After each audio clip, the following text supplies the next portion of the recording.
Foi? Aí atrás também, tranquilo? Vamos dar início à entrevista coletiva do professor Rafael. Professor, boa tarde mais uma vez. Boa tarde. Respeitando, claro, uma comissão técnica que só teve um ciclo de jogo, basicamente recuperação, então quero te ouvir, por favor, pontualmente do jogo, mas foi a derrota mais dura do Corinthians em todo o campeonato, que ainda não tinha sofrido 3 gols, 3-0. Então, além do pontual, quanto que esse resultado, na sua visão, escancara ou mostra possíveis fraquezas do todo, do momento que o Corinthians vive, na sua visão, por favor? Bom, acredito que assim, eu vejo que de alguma forma a gente pensou numa estratégia para o jogo, né? Em alguns momentos a gente conseguiu ter um bom encaixe no jogo, mas ainda faltou um pouco, né? Até falei antes do jogo que a gente precisaria ter de equilíbrio, de conseguir controlar um pouco o jogo. E em alguns momentos a gente deixou isso escapar, né? E aí os gols acontecem nesses momentos exatamente. Então assim, a gente sofre os 2 primeiros gols no momento em que a gente tinha a bola e era lateral a nosso favor, né?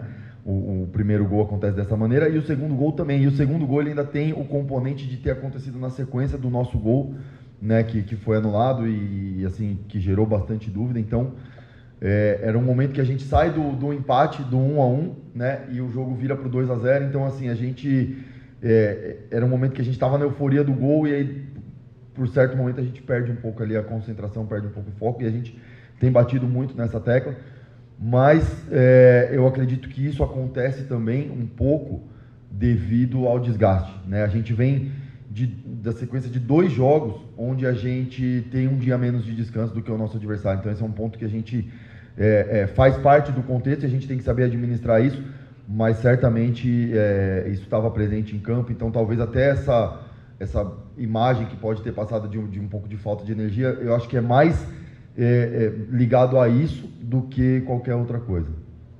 Boa noite, professor. Pedro dos Santos, do Dimensão Esportiva aqui. Queria que você comentasse um pouco sobre essa ausência do Garro para o jogo do meio de semana, né? Ele tomou o 3º amarelo e a gente viu ele sendo, como tem sido nos últimos jogos, um cara que movimenta, um cara que busca o jogo, que trabalha para o time e, obviamente, também acaba sendo premiado em boas condições individuais. Como você planeja o time do Corinthians para o jogo do meio de semana sem ele?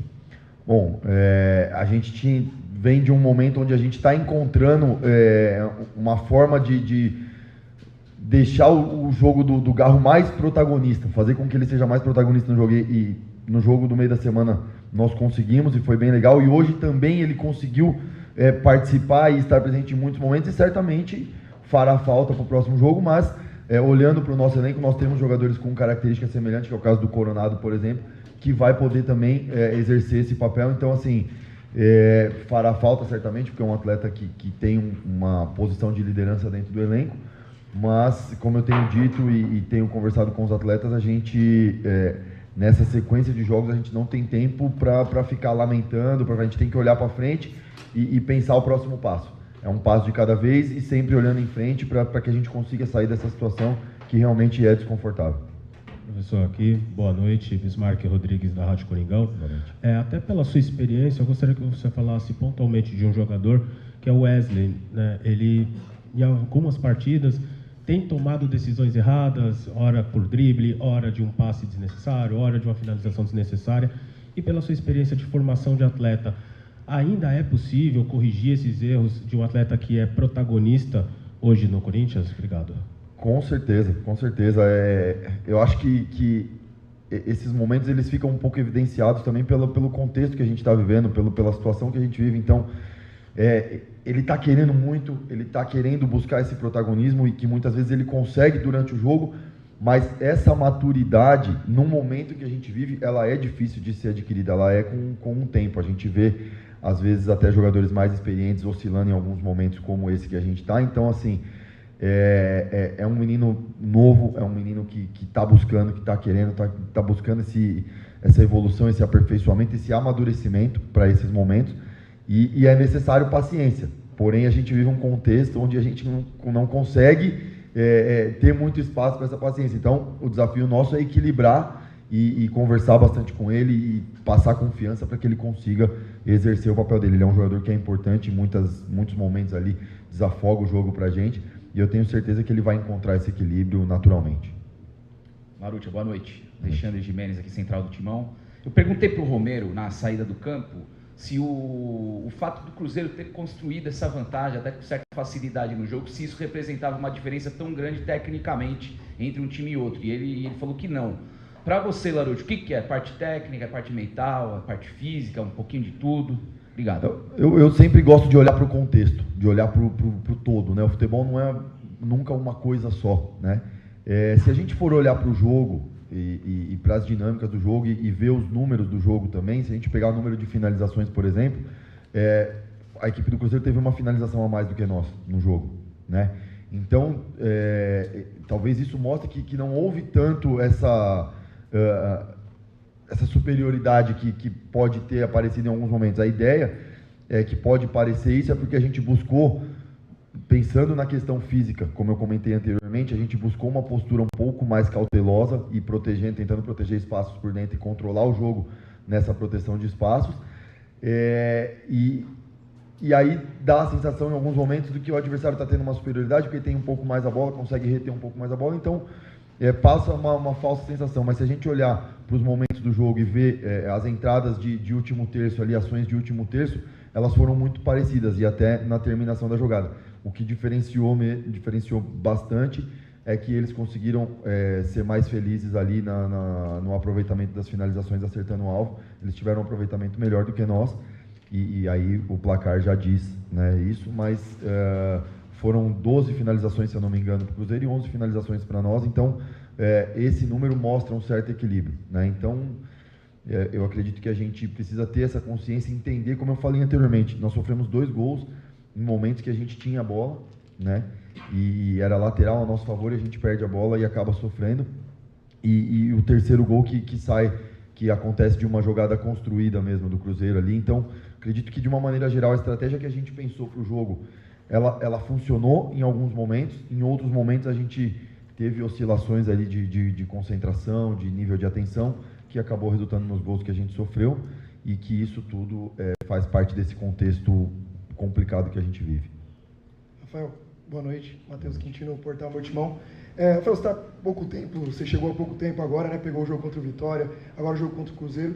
E um problema que o Antônio Oliveira já tinha também era essa questão nas substituições, nas peças. Ele falava muito isso, que faltava peça também, né?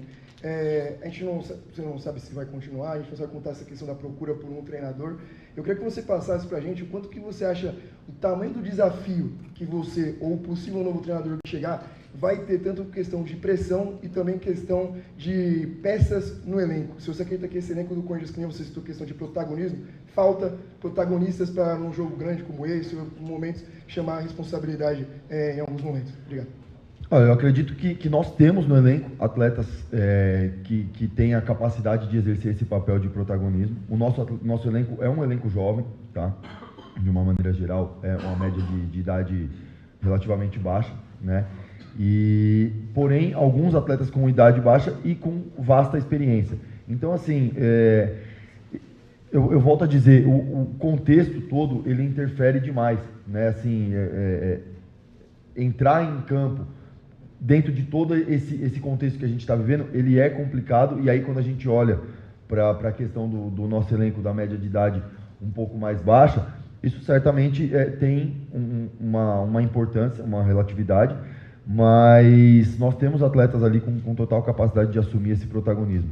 O que falta para nós no momento, né, e que talvez seja o grande desafio, é tempo para trabalhar e para treinar, né? Nós não temos treinado, a gente tem descansado e conversado bastante, montado estratégia, mas a gente não consegue treinar. São 2 dias entre um jogo e outro, e é impossível de treinar nessa sequência. Então, assim, é muita conversa, é tentar criar estratégias olhando para o que o nosso adversário pode oferecer e tentar trazer os caras para campo com o máximo de energia possível, o máximo de perna fresca possível, mas se a gente for olhar, é humanamente muito difícil você ter um dia de diferença que o Cruzeiro teve a mais do que nós. Faz muita diferença, assim como o Vitória também no jogo anterior tinha um dia de diferença, só que lá a gente contava com o fator da nossa torcida que nos empurra o tempo todo, né? Aqui a gente tem a nossa torcida também, mas isso é um fato que realmente é preponderante, faz muita diferença. E o tamanho do desafio Cara, o tamanho do desafio é esse que eu pontuei para você, assim, é conseguir ajustar isso sem ter treino, sem ter campo, né? Então, assim, a gente precisa treinar. A gente precisa treinar porque ajuste e parte comportamental de jogo, de ideia de jogo, ela é repetição. É você propor e fazer no treino, executar e repetir. Só que quando você não treina, você não consegue, né? Só na fala leva mais tempo, né? Então, eu acho que o maior desafio é esse. Obrigado, professor. Obrigado, colegas. Boa noite a todos.